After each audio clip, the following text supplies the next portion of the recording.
ডিপ্রেশনে আছেন, কঠিন বিপদে আছেন, দুঃখ দুর্দশা থামছে না, পরিস্থিতি পরিবর্তন হচ্ছে না, অসম্ভব হাজাত পূরণ হোক চাচ্ছেন, তবে ৫টি আমলে নিয়মিত হন।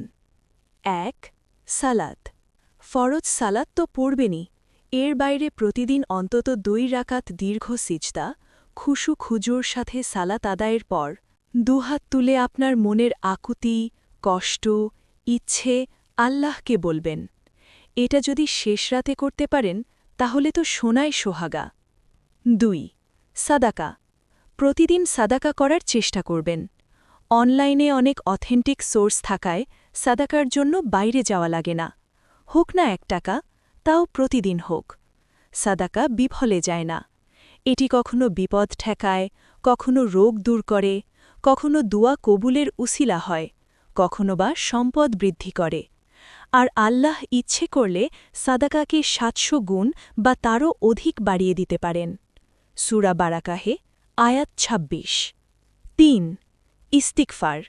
যত নবী রাসূল এসেছেন পৃথিবীতে তারা তাদের সংকটের মুহূর্তে আল্লাহ কাছে ইস্তিগফার করেছিলেন এবং ইস্তিগফারের বদৌলতে আল্লাহ তাদের সংকট থেকে উত্তরণ করেছিলেন তো বটেই, সাথে নিয়ামা আগের চেয়ে বাড়িয়ে দিয়েছিলেন। যে সত্যিকার অর্থে ইস্তিগফারকে নিজের জন্য লাজিম করে নিতে পারে সে মুস্তাজাবুদ দাওয়া হয়ে ওঠে।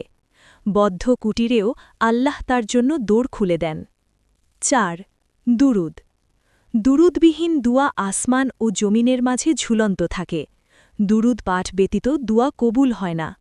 যে যত বেশি দুরুদ পাঠ করে তার প্রয়োজনগুলো আল্লাহর পক্ষ থেকে পূরণ হয়ে যায়।